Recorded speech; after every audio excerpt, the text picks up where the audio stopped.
Particularly आप कांग्रेस की तरफ से पटना वासी या बिहार वासियों के मकर संक्रांति पर क्या बोलेंगे? आज 14 जनवरी के शुभ अवसर पर देश के हर राज्यों में न कोई मकर संक्रांति, कहीं पोंगल, कल लोहड़ी था, तो कहीं बिहू का कार्यक्रम है। तो हर देश के हर कोने में आज शुभ दिन के अवसर पर मनाया जाता है। इस अवसर पर मैं देश के हर वासियों को मकर संक्रांति, पोंगल एवं अन्य पर्व को लेकर शुभकामनाएं एवं बधाई देता हूँ।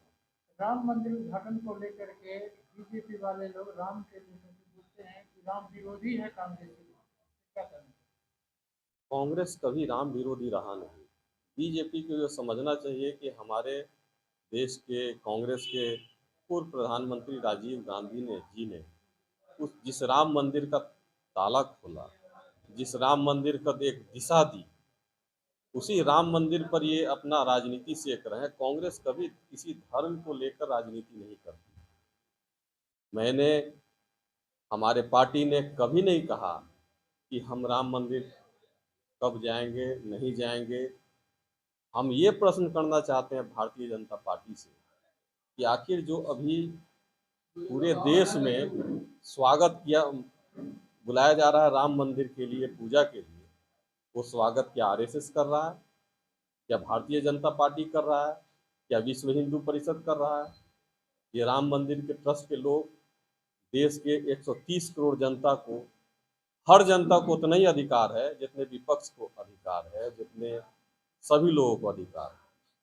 हम राम मंदिर उसी दिन जाने की बात कर रहे हैं जिस दिन हमारे चारों शंकराचार्य, निरोही अखाड़ा, जिसने पिछले कई वर्षों से रामलला का पूजा किया, रामानंद समुदाय के लोग को जिस तरह अलग करके ट्रस्ट खड़ा कर करके आरएसएस के लोगों ने राम मंदिर पर कब्जा जमा कर देश में तो धर्म की राजनीति की आग उगल रहे हैं। हम चाहते हैं कि देश भर के साधु संत शंकराचार्य के साथ जिस दिन राम मंदिर में पदार्पण होगा, उस दिन कांग्रेस के हर कार्यकर्ता, हर नेता राम मंदिर बिल्कुल जाएंगे। एक बात और हम प्रश्न है हमारा भारतीय जनता पार्टी से कि वो कौन सा मुहूर्त है 22 जनवरी को।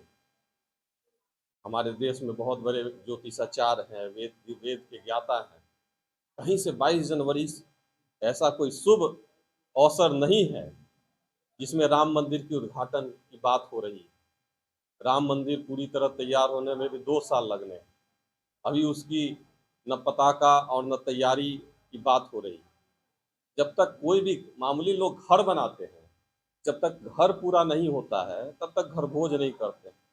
ये राम मंदिर राजनीति का अखाड़ा बनाकर उसका दाल रोटी सेकना 2024 में वोट के तौर पर भारतीय जनता पार्टी चाह रही है, जो देश की जनता समझ चुकी है। नागरिक भावना में जो है भाजपा जो है कहीं धर्म से जुड़ा नहीं होना चाहिए। आपको मालूम होगा कि 1952 में एक मंदिर का उद्घाटन था। हमारे पूर्व प्रधानमंत्री स्वर्गीय जवाहरलाल नेहरू को जब स्वागत के लिए बुलाया गया, वहाँ पर उद्घाटन के लिए बुलाया गया, तो उन्होंने कहा कि ये धर्म से जुड़ा भावना है और कांग्रेस कभी धर्म की आड़ में राजनीति नहीं करती। उन्होंने देश के बड़े वेदाचार्यों को, बड़े शंकराचार्यों को वहाँ जाकर अपने काम को आगे बढ़ाने के लिए कहा। उसी आधार पर कांग्रेस आज भी चाहती है कि देश के भावनाओं से राजनीति हम नहीं करना चाहते। हम अनियंत्रित सत्ता नहीं हथियाना चाहते। हम चाहते हैं कि देश में शांति हो, अमन हो, भाईचारा हो एवं धर्म के नाम पर कहीं लड़ाई नहीं। अपना परिचय बताएंगे। मेरा नाम इंजीनियर गोपाल कृष्ण है और मैं पटना महानगर कांग्रेस में प्रखंड अध्यक्ष हूँ पिरबहोर ब्लॉक का। तो चुनाव आयोग की तरफ से आप तरफ से आरोप लगा हुआ है कि ईवीएम में कुछ समस्या है, इससे चुनाव करने की जो प्रक्रिया है प्राचीन स्थिति से, प्राचीन काल से जो होते आ रहा है बैलेट पेपर से, वो सही था और ये गलत, इसमें क्या है? बैलेट पेपर से ही होना चाहिए।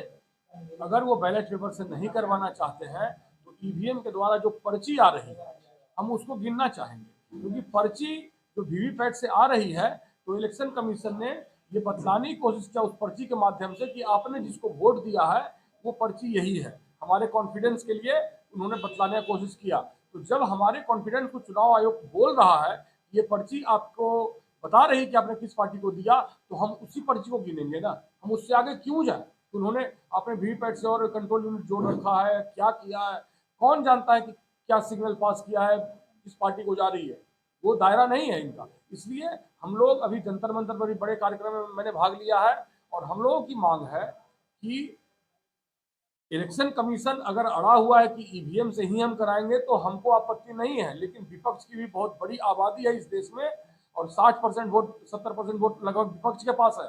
उनकी जनता की मांग है कि हम पर्ची गिनना चाहते हैं। तो वही जो पर्ची प्रक्रिया आई तो आंध्र प्रदेश और कर्नाटक में वहाँ जी, जीत गए, तो जी। इस पे क्या करें? उस पर ये एक षड्यंत्र कह लीजिए कि एक आध छोटा राज्य तेलंगाना ऐसा छोटा राज्य कोई एक दिखा के, जहां ऐसे भी तेलंगाना में उनका कोई वजूद नहीं था बीजेपी का, या पंजाब में कोई वजूद नहीं है, तो ऐसे छोटे मोटे एक आध राज्य जिताकर वो ये दिखाना चाहते हैं भारत की जनता को कि हमारा कार्यक्रम सही चल रहा है या हम निष्पक्ष चुनाव करता है।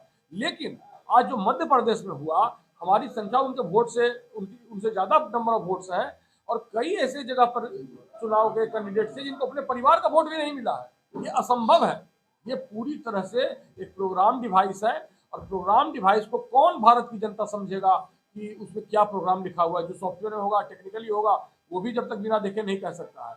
इसलिए हम चाहते हैं कि जो पर्ची निकली, जो चुनाव आयोग ने पर्ची निकाला, वो बोला कि आपके कॉन्फिडेंस के लिए हमने पर्ची निकाला, तो भाई आप उसको गिनिए, हम उसी को विश्वास करना चाहते हैं।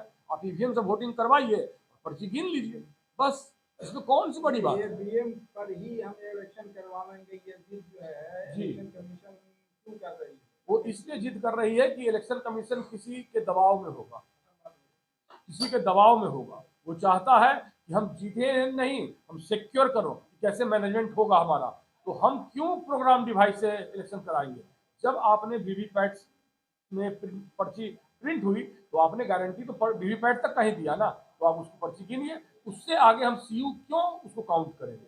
ये पूरी तरह से डिजिटल डेटा का हेरफेर है और पूरी तरह से इसको मैं गलत मानता हूं। और कोई भी टेक्निकल एक्सपर्टी कमेटी बना ले, और हम लोगों ने चूंकि मैं भानु प्रताप सिंह जी के साथ ईवीएम की लड़ाई लड़ रहा हूं, उसमें सुप्रीम कोर्ट ने पिटीशन देकर रखा है और हमने 50 ईवीएम की मांग की, सिर्फ 50 ईवीएम जो पब्लिक के लिए है, उनको देना भी चाहिए क्योंकि इलेक्शन तो जनता के लिए है ना, जो जनता की डिमांड होगी ना वो दे पब्लिक में। अगर वो इतना श्योर है कि उनका ईवीएम करेक्ट है तो वो पब्लिक को दे 50 ईवीएम। हम करके देखते हैं कि क्या हम कर सकते हैं।